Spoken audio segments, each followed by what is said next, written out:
드디어 예루살렘이 핍박을 받고 다 흩어집니다. 사도들은 있고 나머지 성도들은 흩어집니다. 그래서 유대와 사마리아 모든 땅으로 흩어지니라 1절에 그렇게 나오는데, 드디어 이제 그런 가운데 사마리아에서 있었던 일이 오늘 읽은 말씀 중에 있습니다. 5절에 보니까 빌립이 사마리아 성에 내려가 그리스도를 백성에게 전파하니 그랬습니다. 빌립은 바로 구제의 문제에서 문제가 생겼을 때 헬라파 중에서 7명의 이 성령이 충만한 사람을 뽑아서 일을 하게 했는데 그 중에 하나가 빌립이죠. 빌립이 사마리아 성에 내려갔다. 항상 이 서울이 있는 데서 북쪽으로 가든지 남쪽으로 가든지 어디를 가든지 내려간다고 합니다. 서울은 올라간다고 합니다. 그래서 이 아래쪽에서 서울을 갈 때도 올라간다고 하고 저 북쪽에서 서울로 갈 때도 올라간다고 합니다. 상경이라고 합니다. 이때도 마찬가지예요. 예루살렘에서 사마리아 성에 내려갔습니다. 내려가는데 사마리아는 그 지역 전체를 사마리아 또는 거기에 사는 사람들을 사마리아 사람이라고도 했고, 그 중에 한 성, 중심되는 성도 사마리아 성이라고 했습니다. 그러니까 마치 멕시코라고 비슷해요. 멕시코 나라 이름 멕시코잖아요. 멕시코인데 수도 이름도 멕시코예요. 그냥 멕시코. 그래서 편의상 멕시코 시티라고 하지 메히코라고 합니다. 멕시코. 마찬가지. 사마리아 지역의 수도 사마리아. 근데 그 사마리아는 북왕국 이스라엘 때 원래는 사마리아가 수도가 아니었죠. 근데 그 디르사에 있다가, 아주 디르사 아름다운 도시라고 묘사가 되어 있습니다. 근데 디르사에 있다가 오므리 왕 때, 그러니까 북왕국 이스라엘의 강력한 왕 오므리 왕, 아합 왕의 아버지 있죠. 오므리 왕 때 사마리아로 이 수도를 옮깁니다. 열왕기상 16장 23절 24절 보면 이렇게 되어 있습니다. 아사왕 제31년에 오므리가 이스라엘 왕이 되어 12년간 다스리는데 디르사에서 6년, 그 다음에 사마리아로 옮깁니다. 세멜렉에서 사마리아 산을 사고 그 산 위에 성읍을 건축하고 이름이 세멜 이름에 따라서 사마리아라고 했습니다. 그래서 사마리아 성이 됐는데, 이 도시 전체를 복음화시킵니다. 빌립이 복음을 증거를 하는데, 오늘 본문 6절에 봅시다. 저 1절에 봅시다. 그리스도를 백성에게 전파했다 그랬습니다. 그리스도를, 그러니까 그리스도를 전파하는데 우리가 빌립의 말도 듣고 행하는 표적도 보고, 복음을 증거할 때 말과 표적이 있습니다. 말을 들었는데 그 말의 내용이 그리스도를 백성에게 전파했다 그랬거든요. 근데 사실 스데반이 공격을 당하고 죽임을 당할 때 이슈가 크게 두 가지였어요. 성전의 문제, 율법의 문제. 근데 그래서 스데반이 이야기할 때 계속 말씀을 그들에게 전했는데도 불구하고 그들이 거부했다.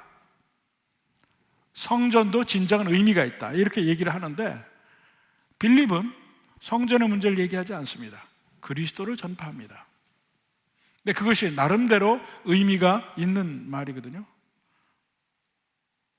물론 스데반도 전부 그리스도를 얘기했지만 그 내용 안에서 성전을 얘기하는데 빌립은 얘기 안 해요.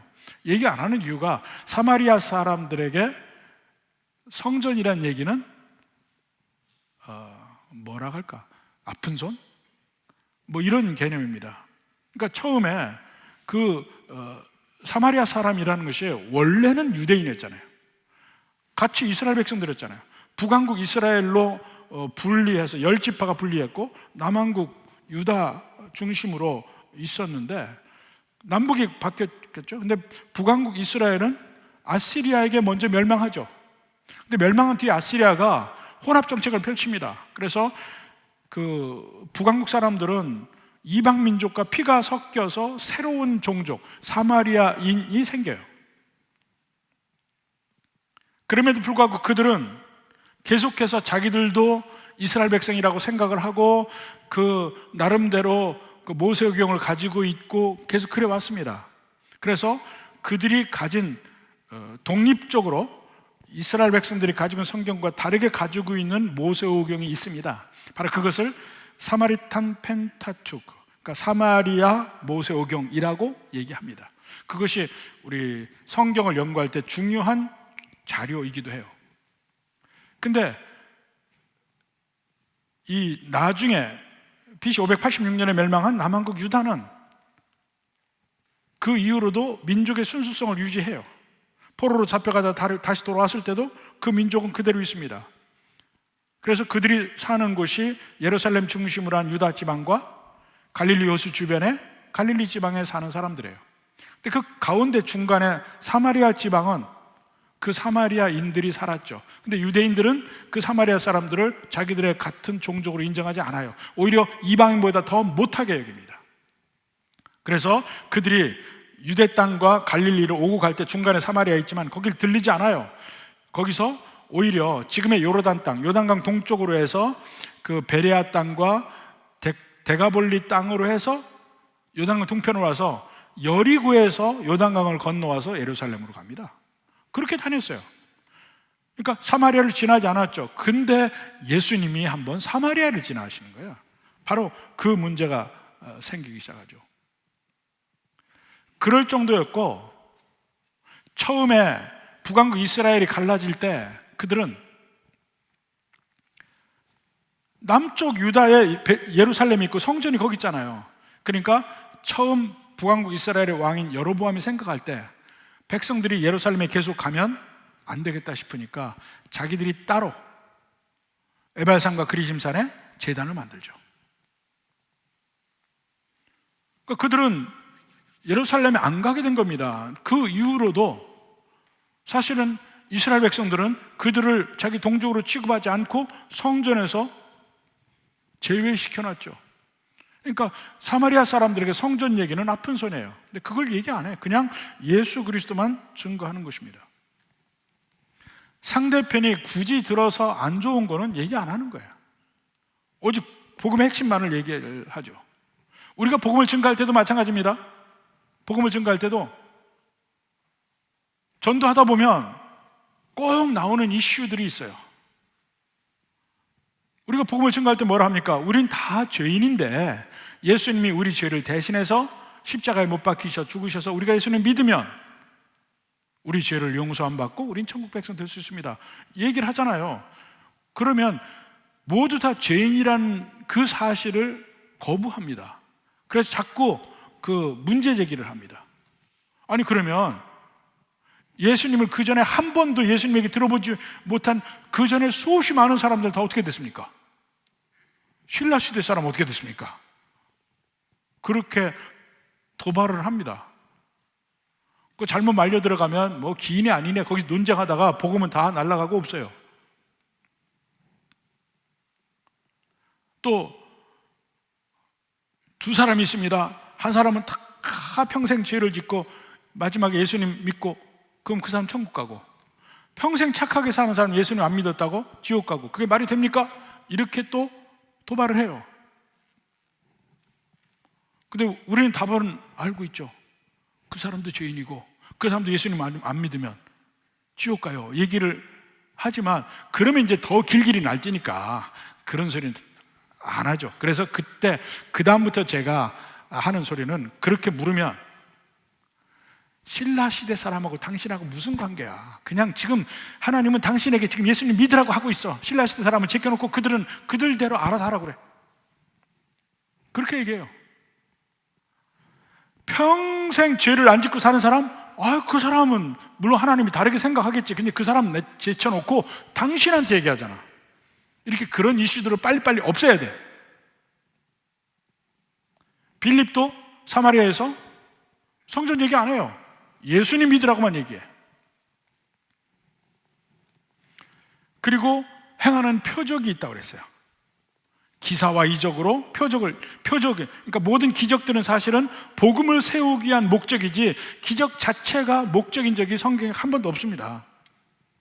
결국 그걸 보고 그 성 안에 큰 기쁨이 있더라. 그러니까 복음이 많이 편만하게 증거되는 것을 볼 수가 있습니다. 그러니까 지금도 우리 모든 복음 증거자의 로망은 뭐냐면 우리에게도 여러 가지 기적이 나타났으면 좋겠어요. 안수하면 안전뱅이도 일어나고 귀신도 쫓겨나가고 모든 기적이, 눈에 보이는 기적이 있었으면 좋겠는데 그렇게 자주 일어나는 것 같지는 않아요. 일어난다 해도 말을 할 수가 없어요. 어떤 때는 오늘날에 그렇게 자주 안 일어나니까 그런 기적이 없다고 얘기하는 사람도 있지만 저는 얼마든지 동일하신 하나님이 계시기 때문에 그런 기적이 일어날 수 있다고 믿어요. 우리가 병낫교에서 기도할 때 병도 낫고 귀신도 쫓겨가고 못 걷는 사람도 걸을 수 있다고 믿어요.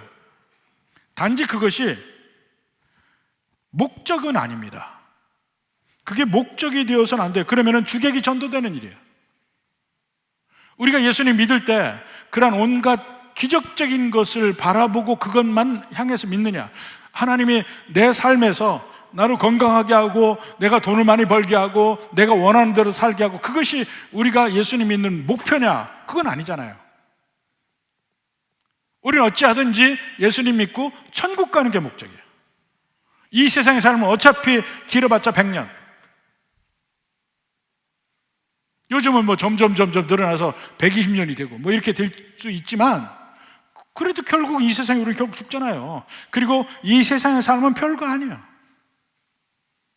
그게 목표가 아니란 말입니다. 궁극적인 목표는 예수님 믿고 천국 가는 거예요. 그렇지만 그 가운데 우리가 하나님의 자녀로서 예수님 믿으면서 우리가 어렵고 괴롭고 이런 문제가 있을 때 하나님 앞에 무릎 꿇고 간구하고 기도합니다. 하나님이 응답하시기도 하고 그렇지 않을 때도 있어요. 그렇지만 그 자체가 목표는 아니에요. 하나님이 응답하지 않으실 때도 그것이 내게 최선이기 때문에 그러실 거예요. 우리가 그렇게 믿고 갑니다. 하나님 우리를 사랑하시기 때문에 가장 최선의 길로 인도하십니다.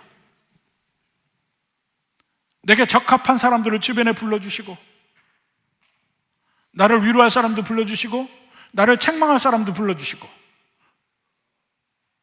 내가 시시때때로 교만해질 때 나를 괴롭힐 사람도 보내주시고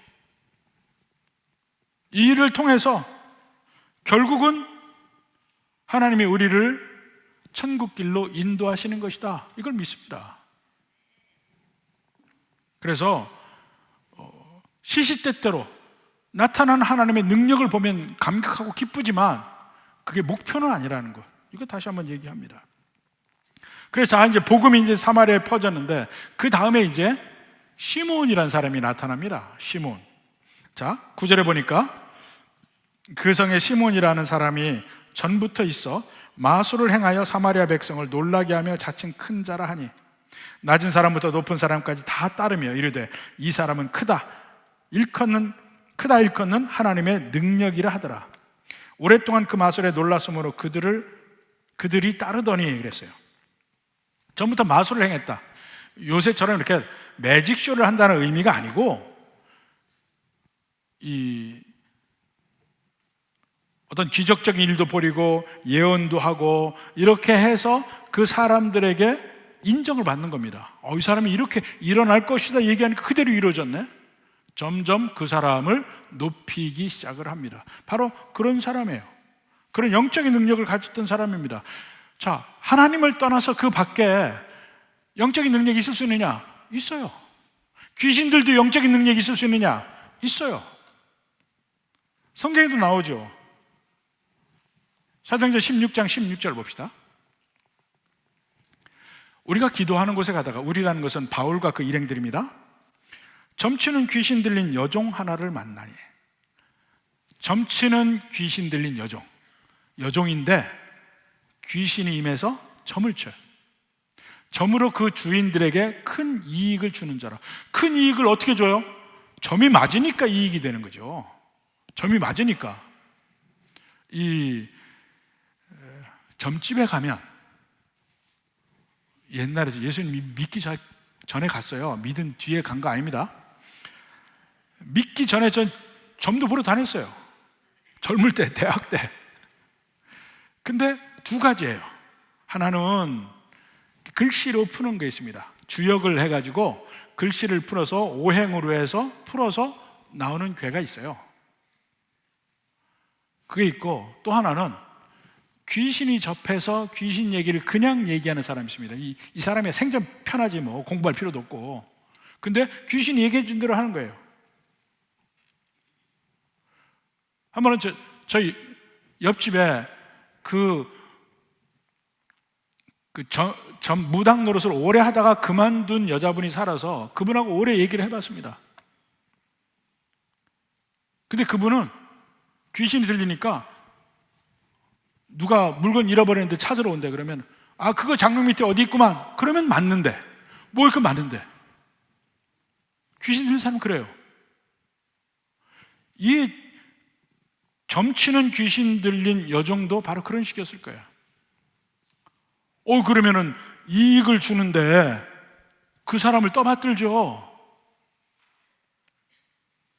만약에 여러분이 예수님 믿는 것이 여러분의 삶의 이익을 위해서만 믿는다면 얼마든지 그쪽으로도 갈 수 있죠. 얼마든지. 실제 귀신이 영적 능력이 있으니까. 안 믿는 사람들은 바로 그 귀신의 영적 능력 속에서 두려움을 가지고 살아요.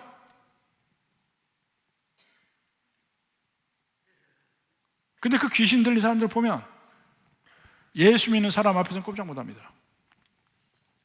여러분 경험합니다. 예수님 믿는 사람 앞에서는 꼼짝 못해요. 아무것도 안 돼.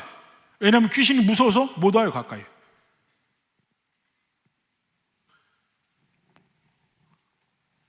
그런 면에서 지금 할 말이 많은데 뒤에 할 말이 많아서 그만 얘기하겠습니다. 실제로 그런 일이 그때도 있고 지금도 있어요.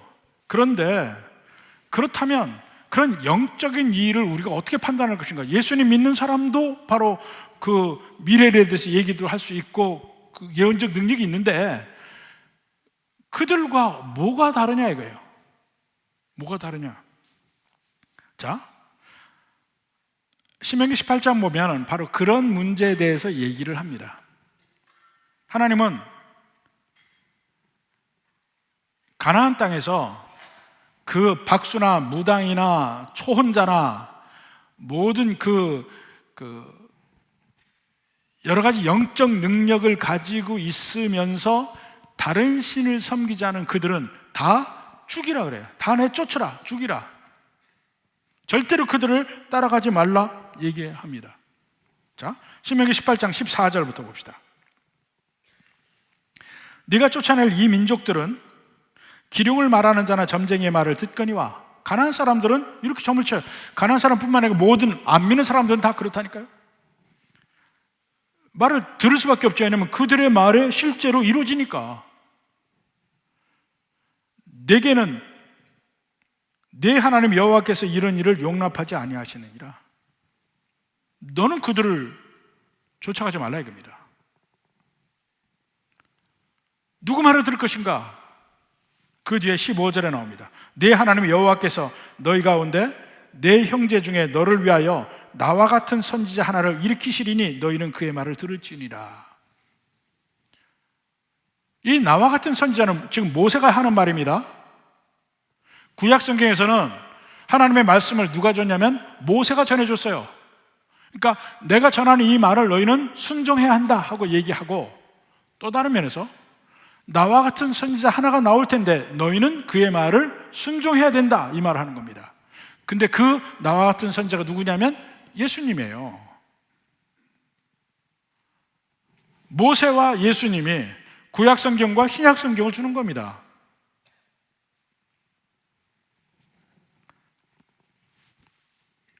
너희는 인생의 삶의 방향을 정하고 좌로 갈 것인가 우로 갈 것인가 정할 때 누구 말을 듣느냐 이거예요. 점쟁이 말을 들을 것이냐 아니면 성경 말씀을 들을 것이냐, 둘 중에 하나라는 거예요. 우리가 예수를 믿지 않으면 우리 주변에 수많은 영적 능력들이 난무합니다. 혹해요. 그런 예수 믿는 사람들은 그들보다 훨씬 더 능력 있고 우리에게 생명의 길로 인도하시는 예수님의 말을 들어야 합니다. 귀신들은 우리에게 이 세상에서 필요한 것들을 이것저것 줄 수 있어요. 돈도 줄 수 있고 권력 줄 수 있고 그런 영적인 능력을 우리에게 보이면서 우리를 혹합니다. 그런데 그들을 따라다 보면 결국은 그 길의 종착역은 죽음이고 지옥이에요. 우리의 목표가 이 세상에 잘 사는 삶이냐 아니면 천국이냐, 그건 분명하게 해야 합니다.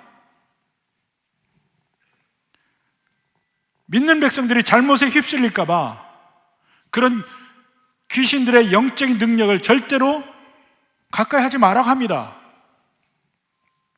근데 예수님 믿는 사람 중에서 어떤 사람들은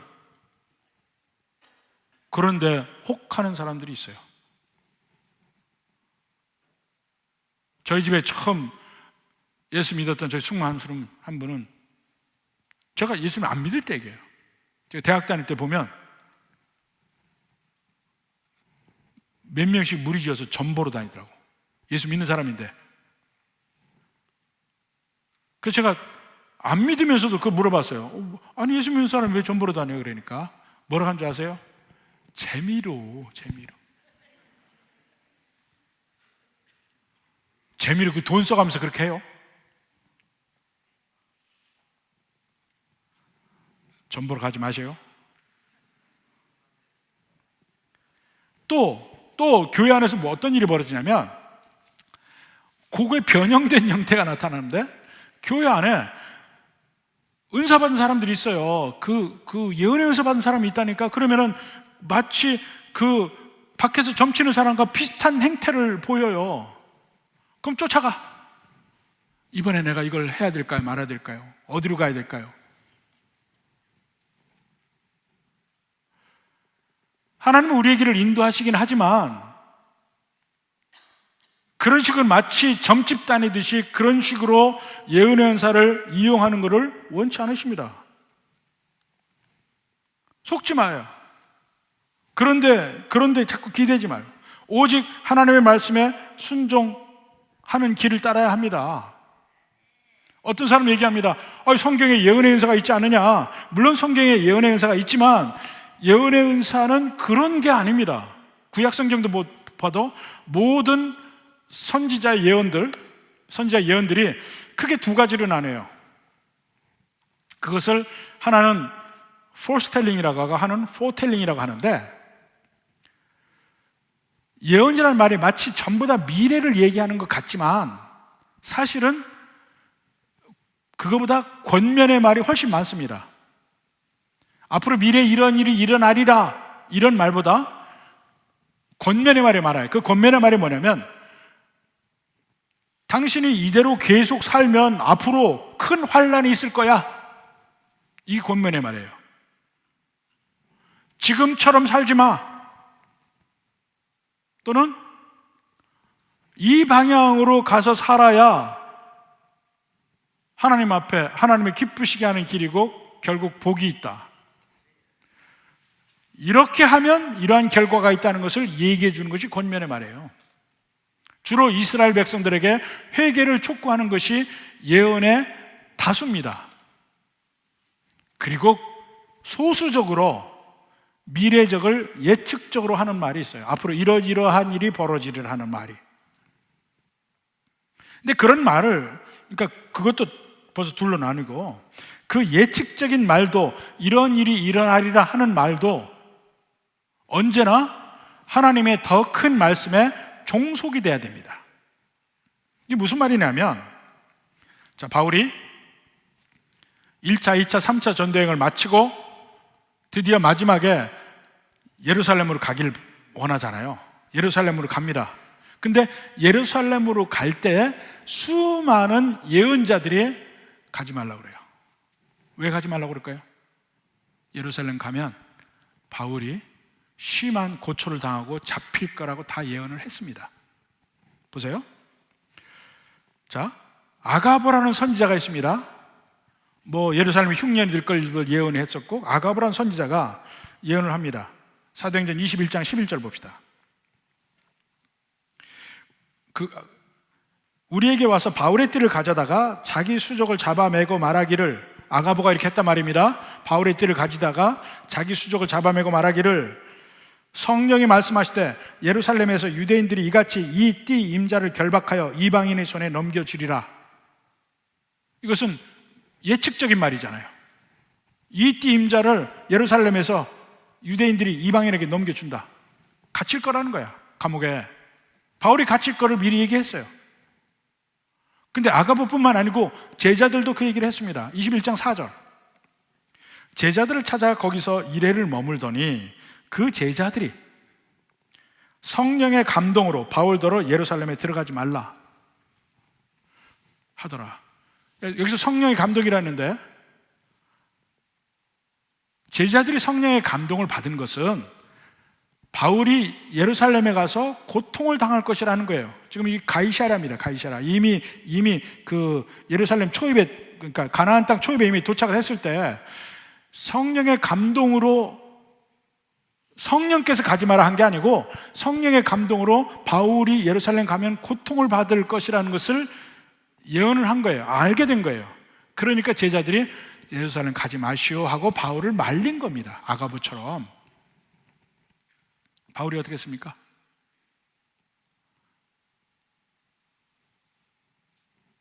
내 앞에 그런 어려움과 고난이 기다린다 하나 나는 간다.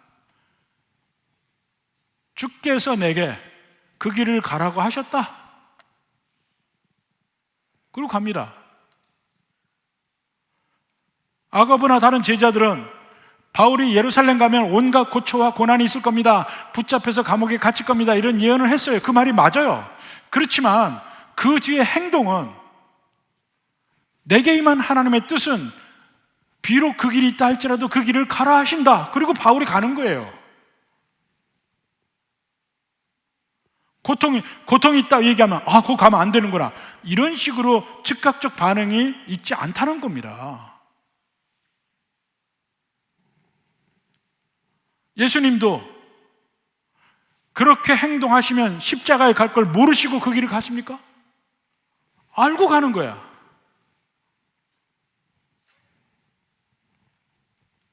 교회 안에서도 오늘날 여러 가지 은사들이 있고 그런 예언적 은사가 나타날 수도 있어요. 그렇지만 언제나 말씀의 권위 앞에 순종해야 합니다. 그래서 말씀을 증거하는 목사가 있는 거예요. 목사의 권위가 있고, 혹시 목사가 그런 예언의 은사를 받지 못하더라도 제압할 수가 있어요. 말씀의 권위가 있기 때문에. 그리고 언제나 그 은사들은 교회를 세우기 위해서 준 것이기 때문에 교회의 권위에 복종해야 합니다. 이것을 자꾸 뛰어넘을 때 문제가 생기는 겁니다. 그러니까 다른 데서 점치고 하는 것이 절대로 해서는 안 된다. 우리의 영혼이 더럽힘을 받는 일이에요. 다른 영에게 자꾸 접촉이 되니까. 그걸 끊으라고 얘기합니다. 여러분, 미래를 알고 싶어요? 너무 하려고 하지 마십시오. 미래를 알고 싶다고 점치러 가지 마십시오. 성경에서 하나님이 내게 어느 길로 가라고 하는지 성경을 보고 알려고 노력해요. 그리고 그 길을 가면 되는 거야. 그 길에 고난도 있고 어려움도 있을 수 있어요. 그렇지만 그 길을 가는 거야. 예수는 분명히 얘기했습니다. 우리가 가는 길은 좁은 문이라고. 그렇지만 좁은 문에 들어가다 보면 그 길을 점점 가면서 복된 길을 가게 되는 겁니다. 눈에 보일 때 넓고 평탄한 길은, 그 길은 사망의 길로 가는 것이고, 미리 다 얘기해 줬어요. 근데 우리가 자꾸 그런 예언적인 면에 혹하는 이유는 바로 우리 앞에 문이 좁은지 넓은지 넓은 길로 가고 싶어 하는 마음이라니까. 그 다음에 예언적인 면에서 또 얘기하는 것은 성취함이 없으면 그 예언자의 말을 믿지 말라고 이야기를 합니다. 성취함이 없으면. 신명기 18장 21절부터 봅시다. 네가 마음속에 이르기를 그 말이 여호와께서 이르신 말씀인지 우리가 어떻게 알리요? 자꾸 하나님의 말씀이라고 하면서 얘기하는데 자꾸 다른 말이 나온단 말입니다. 그럴 때 22절에 만일 선지자가 있어 여호와 이름으로 말한 이 일에 증언도 없고 섬창도 없으면 이는 여호와께서 말씀하신 것이 아니요 그 선지자가 제 마음대로 한 말이니 너는 그를 두려워하지 말지니라. 하나님의 종에게 이렇게 말씀하실 수 있어요. 그대로 말할 수도 있고 하나님의 뜻에 따라서 선포도 할 수 있습니다. 엘리야처럼. 엘리야가 내 말이 있지 아니하면 이스라엘에 비가 없다고 선포합니다. 그대로 하나님의 뜻을 선포한 게 아니고 그것으로 도전을 하고 엘리야가 한 말을 하나님이 인정해 준 거예요. 그는 참 선지자예요. 믿음으로 선포하는 게 있다니까요. 근데 믿음으로 선포하는 것이 그대로 되면 그 사람은 하나님의 종인 거예요. 그렇게 안 될 때는 믿지 말고 두려워하지도 말라 그래요. 또 예언적 말이 주로 권면입니다. 권면은 뭐예요? 이렇게 지금처럼 살아가면 안 된다, 회개하라, 이것이 권면의 말이거든요. 그래서 주로 예언은 환난과 어려움과 고통과 고난에 대해서 얘기하는 적이 많습니다. 근데 축복의 말은 복되다 복되다 복되다 하는 말은 어떻게 생각해야 될까요? 예레미야가 얘기합니다. 예레미야 28장 7절에 봅시다. 자, 지금 느부갓네살 왕이 예루살렘을 막 공격하고 있습니다. 이게 세 번째 공격이에요. 예루살렘을 공격하고 있는데 시드기야 왕이 있습니다. 거기 수많은 선지자들이 걱정 마라, 이번엔 그 바벨론 군대를 물리쳐 이길 것이니까 걱정하지 마라, 하나님 우리 편이다 하고 얘기할 때 예레미야 뭐라 합니까? 아니, 이번에는 예루살렘을 함락할 거야. 하나님의 뜻이니까 빨리 그 바벨론 군대에 무릎을 꿇고 피해가 최소화되게 하고 앞으로 70년간 기다려야 된다. 하나님의 뜻이 우리에게 임할 때까지. 그게 예레미야가 받은 하나님의 말씀이에요. 함락할 거다. 우리는 고통받을 거다. 그러니까 그 선지자 중에 하나냐가 와서 예레미야 따귀를 때리면서 주의 영이 어떻게 우리에게 임한 주의 영이 내게도 임하느냐 막 군박을 합니다. 그때 하는 말이에요. 내 말 들으라. 8절. 나와 너 이전의 선지자들이 예로부터 많은 땅들과 큰 나라들에 대하여 전쟁과 재앙과 전염병을 예언하였느니라. 대부분의 선지자들의 예언은 전쟁, 재앙, 전염병이었어요. 너희가 회개하지 않으면 전쟁 날 것이고 재앙이 임할 것이고 전염병이 임할 것이다. 그런 무서운 말들이 예언에 있었어요. 그런데 그게 대부분이란 말입니다. 근데 이 9절에 보면 평화를 예언하는 선지자는 괜찮을 거다, 하나님께서 이겨주실 거다, 그 평화를 예언하는 선지자는 그 예언자의 말이 응한 후에야 그가 진실로 여호와께서 보내신 선지자로 인정받게 되리라. 항상 복이 있다 하는 그 예언적 말은 우선은 유보해두고 믿지 말라는 거예요. 나중에 임하면 그 하나님 뜻이 그래서 내게 복이 임했구나, 그건 나중에 하려는 거예요.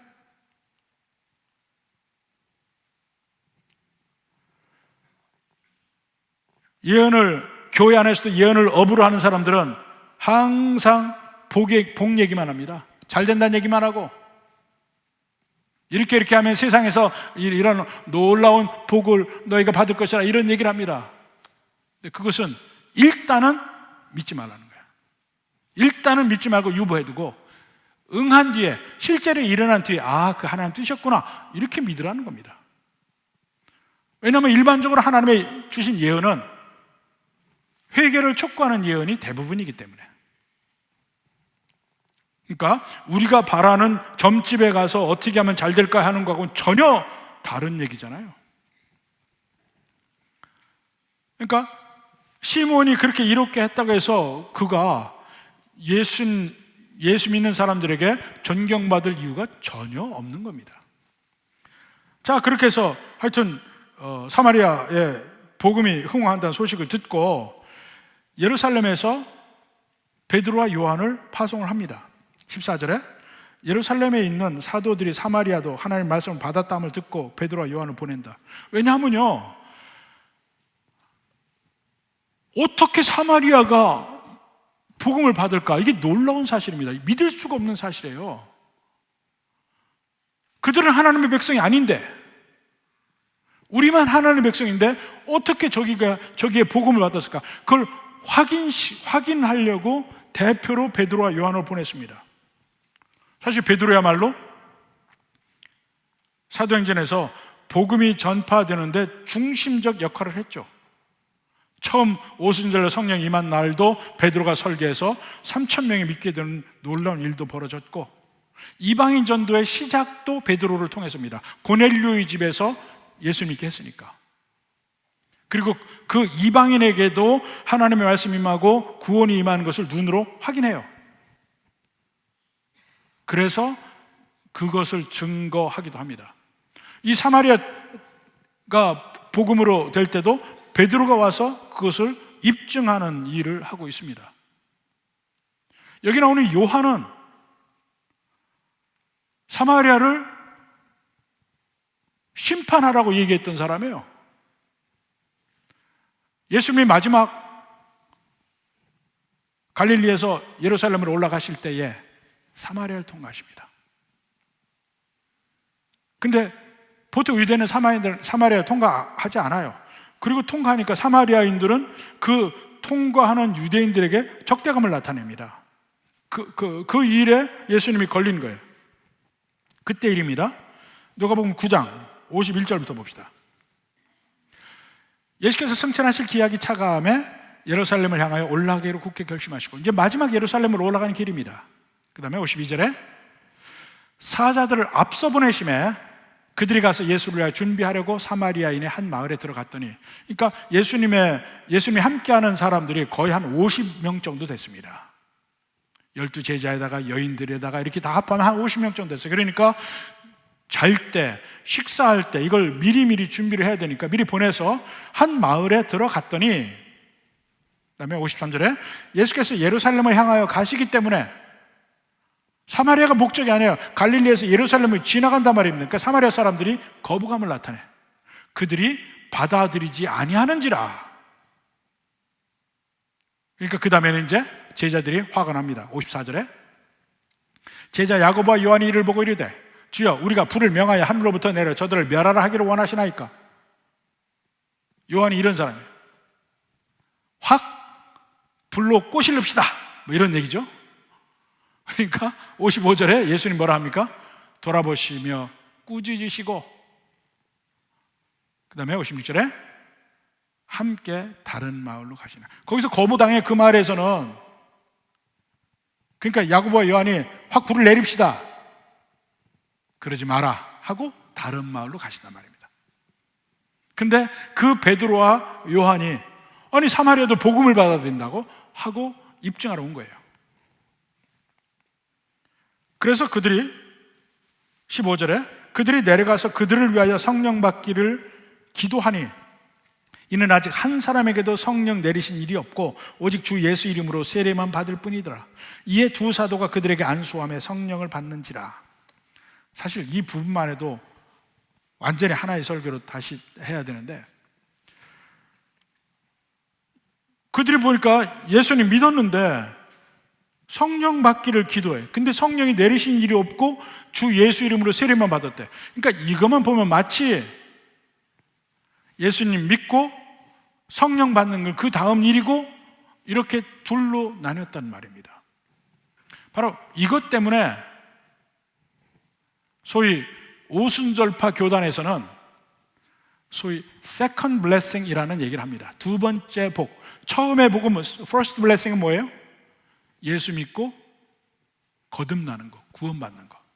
근데 그 사람들에게도 두 번째 축복이 필요하다는 거예요. 그것이 성령 받는 거라는 거예요. 근데 성령 받을 때 나타나는 현상이 방언이라. 그래서 오순절파에서 20세기 초반에 강력하게 그걸 얘기하면서 보니까 기존의 교단 사람들은 마치 예수님 믿는 가운데 2등 국민처럼 됐어요. 두 번째 축복을 우리는 못 받은 사람이에요. 더군다나 거기에 성결 운동까지 겹치면 이제 3차 축복까지 얘기합니다. 예수 믿고 거룩하게 돼야 성령 받는다. 성령 받은 사람 다 거룩한 사람이에요. 성령의 그런 역사가 안 나타나면 아직 거룩해지지 않았나 보다. 이렇게 해서 완전히 그러한 경험이 없는 사람은 2등 국민이 됐었다니까요. 그런데 성경에 그런 말만 있는 게 아니거든요. 전혀 다른 말이 있습니다. 예를 들어서 로마서 8장 9절 봅시다. 로마서 8장 9절. 만일 너희 속에 하나님의 영이 거하시면 너희가 육신에 있지 아니하고 영에 있나니, 그 다음에 누구든지 그리스도의 영이 없으면 그리스도의 사람이 아니라. 이걸 보니까 예수님 믿으면, 예수님 믿는 그리스도의 사람이잖아요. 그러면 그리스도의 영이 있다는 얘기야. 그리스도의 영이 없으면 믿는 것도 아니야. 그 성령이 계시는 것과 믿는 것과가 완전히 하나라는 얘기예요. 그 다음에 15절에도 보면 너희는 다시 무수하는 종의 영을 받지 아니하고 양자의 영을 받았으므로, 성령을 받았단 말입니다. 그래, 성령을 받았으니까 우리가 아빠, 아버지라고 부르짖느니라. 하나님을 아버지라고 할 수 있는 것이 우리 속에 성령께서 계시기 때문에 그렇게 할 수 있다는 겁니다. 그럼 이거 어떻게 되는 거예요?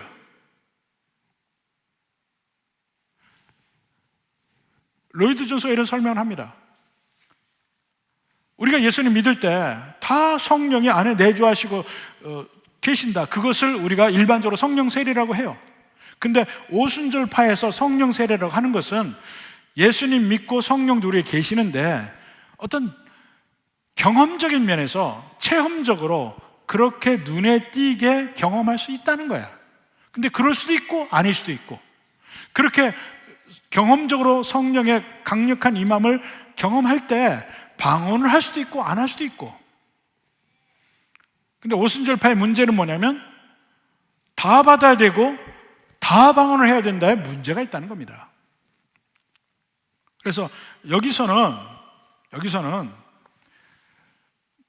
예수님 믿을 때 이미 성령이 그들에게 임했어요. 그러나 사마리아 사람들에게 예수 믿는다는 것은 그 사도들에게도 어떤 증거가 필요해요. 증거가 성령께서 그들에게 능력적으로 역사하시면서 눈에 띄게 보여주는 그 면을 보는 겁니다. 그것이 처음에